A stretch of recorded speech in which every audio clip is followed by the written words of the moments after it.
બનાસકાંઠા જિલ્લાના વાવ થરાદ ખાતે 77મા પ્રજાસત્તાક પર્વની રાજ્યકક્ષાની ભવ્ય ઉજવણીના ભાગરૂપે વિવિધ કાર્યક્રમોનું આયોજન કરવામાં આવી રહ્યું છે। આ પર્વની પૂર્વ તૈયારીઓના નિરીક્ષણ માટે પધારેલા જિલ્લાના પ્રભારી સચિવ શ્રી એમ નાગરાજે ખાસ આયોજિત શસ્ત્ર પ્રદર્શનની મુલાકાત લીધી હતી। આ પ્રદર્શનમાં ભારતીય સુરક્ષા દળો દ્વારા ઉપયોગમાં લેવાતા આધુનિક શસ્ત્રો, તોપો અને સંરક્ષણ સાધનોનું નિદર્શન કરવામાં આવ્યું છે।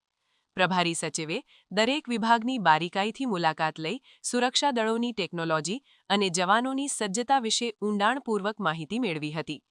મુલાકાત દરમિયાન શ્રી એમ નાગરાજે ભારતીય સુરક્ષા દળોની અદમ્ય શક્તિ અને સજ્જતાને બિરદાવતા તેને અત્યંત પ્રશંસનીય ગણાવી હતી।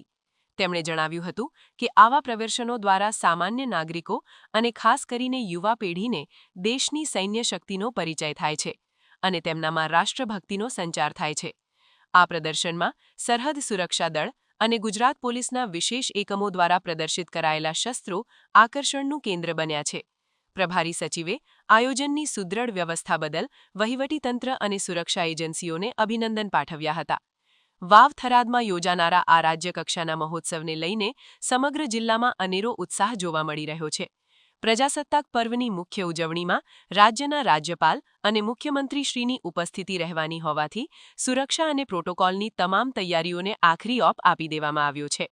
શસ્ત્ર પ્રદર્શન ઉપરાંત વિવિધ સાંસ્કૃતિક કાર્યક્રમો અને પોલીસ પરેડનું પણ રિહર્સલ પૂર્ણ કરવામાં આવ્યું છે।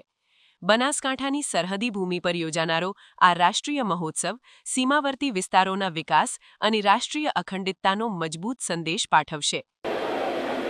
77મા પ્રજાસત્તાક પર્વ રાજ્યકક્ષાનું ઉજવણી અત્યારે વાવ થરાદ જિલ્લાનું આયોજન કરવામાં આવી રહ્યું છે।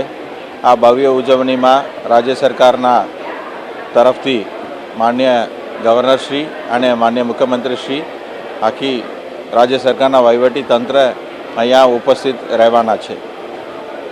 વાવ થરાદ નવા જિલ્લા બન્યા પછી આ પ્રથમ મોટું એક કાર્યક્રમ છે જેમાં લોકોની ઉત્સાહ ખૂબ આપણે જોઈ શકીએ છીએ અને અહીંયા આજે શસ્ત્ર પ્રદર્શન પણ કરવામાં આવી રહી છે।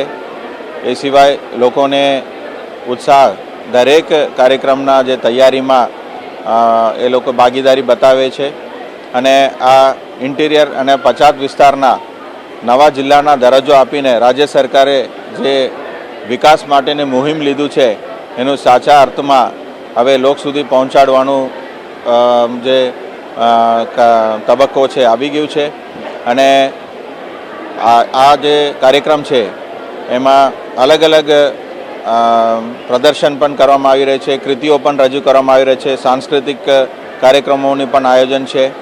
25મી તારીખે સાંજે મોટું એક કલ્ચરલ પ્રોગ્રામનું પણ આયોજન મલુપુર ખાતે કરવામાં આવી રહી છે।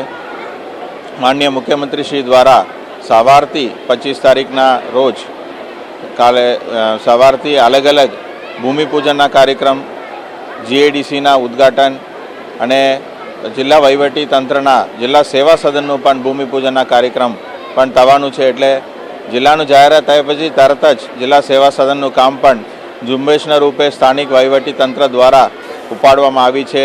એનું જે સુંદર શરૂઆત છે માનનીય મુખ્યમંત્રીશ્રીના વરદ હસ્તે થવાનું છે।